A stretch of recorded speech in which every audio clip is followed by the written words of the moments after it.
Oh shit, it's him. Oh, it's a Jacker, dude. Are you kidding me?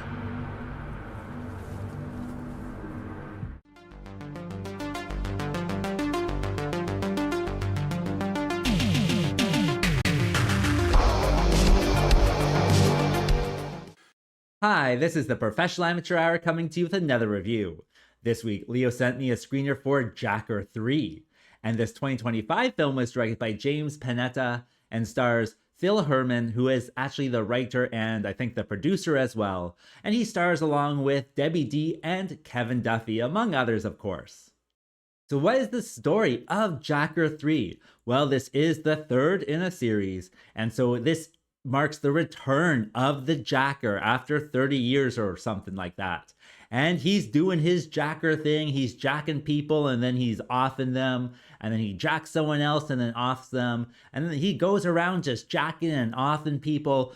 And there is also a sub story as well with this kind of previous victim that he had that actually survived his attack.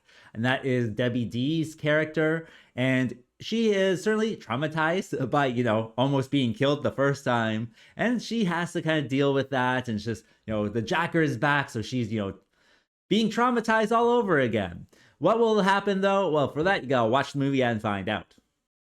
All right, so let's discuss JACKER 3.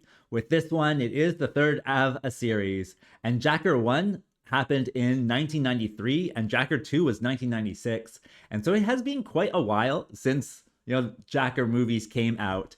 And I gotta say with this one, I was kind of looking forward to watching it because some of these movies that Leo reviews, I'm kind of jealous that he gets to see them. And then, they're just kind of, bad, low quality ones, but ones that are, super corny. And so when he sent me this one, I was hoping that was what it was going to be. And it certainly was. This movie is very corny. After all, it is, a movie series from the 1990s, early 1990s.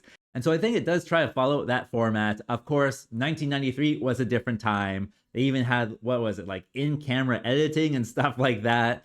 Like that's just, completely different. Of course, they've updated all their equipment and whatnot. So it looks good and, sounds good and all that different type of stuff.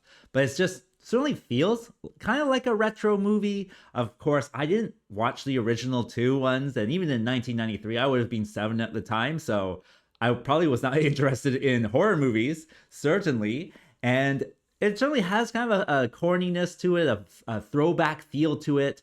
One that is kind of lacking story, but that's kind of part of, the modern day times where everything's got to have this, story. This one's just him going around jacking it off in people. And that's really it. That's all it is. So if you enjoyed JACKER 1 and JACKER 2, you can probably get off on this one and, get your jack on. And the best part of this movie is the Jacker himself and all of his different kills and his carjackings. And every time he's just on screen doing one of his jacks, you want to watch it. And so certainly the Jacker is the best part of JACKER 3. And you actually get quite a few kills and you spend quite a bit of time with him. It's not like it's developing character or anything with that time, but it's just him jacking it off in people. So those are quite fun, I gotta say. In addition, there is a cameo in this movie by Butch Patrick, who is, I think, the child on a show called The Munsters. He's done other things, of course, but that's what I think he's most known for, his role on The Munsters. And so he gets into his car, and then, the Jacker gets into the car as well, and they have a little kind of scene together. And then I think later it plays it on the news or something, but it's fun. Like every time the Jacker is jacking somebody, it's a fun kind of idea that way. And I think that brings me to what doesn't work with this film. Well, like I said, it's a lot of just the Jacker and him doing jacks and offing people.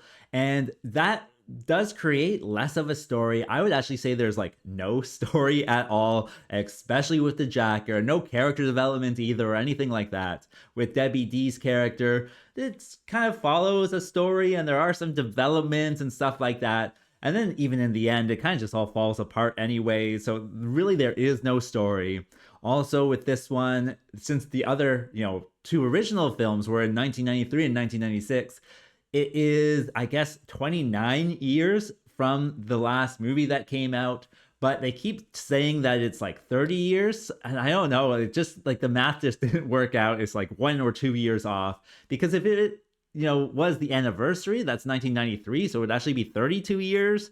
Anyways, it doesn't make sense. It doesn't make sense. And the story doesn't make sense.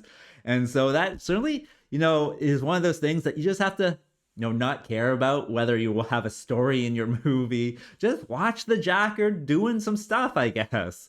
And that I am putting that in the bad section. Like I would have liked to seen some story or something like that. But no, it's just the Jacker running around and then, Debbie D being depressed. And that's really this whole movie. And personally, I didn't really enjoy the Debbie D storyline. And so her character is this, reliving the trauma in her mind. And that's, of course, upsetting people. And she's also like kind of horny. So she's always trying to get people to have sex with her. And it's just like, why? Like, why is this story even in here?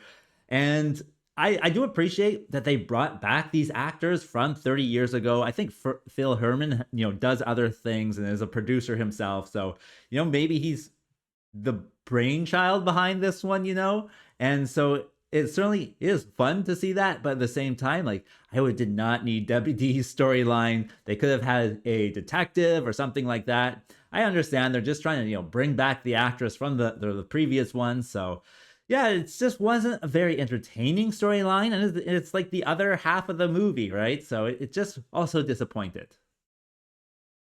Let's see what else with this movie. It is an ultra low budget movie, and so it has a certain kind of quality to it. It's like almost on the same level as a Mark Polonia movie, who is a very famous, B-movie producer and, maker and director, and he does a lot of different things on his own movies, but the quality is, let's just say, subpar.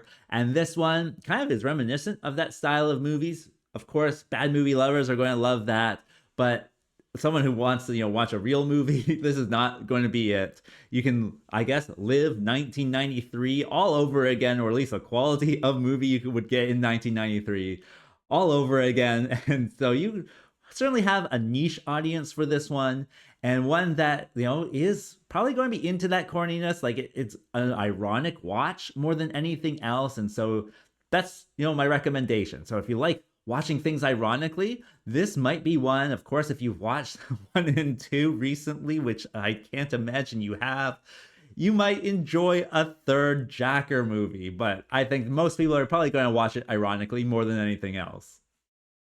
And as for a rating, well, I'm going to give it a 3. There's certainly a curiosity to it, and that, I think, just gave it a little bit more interest. And with that being said, I think that's all I wanted to say. So like and subscribe, and I'll see you next time. Peace out.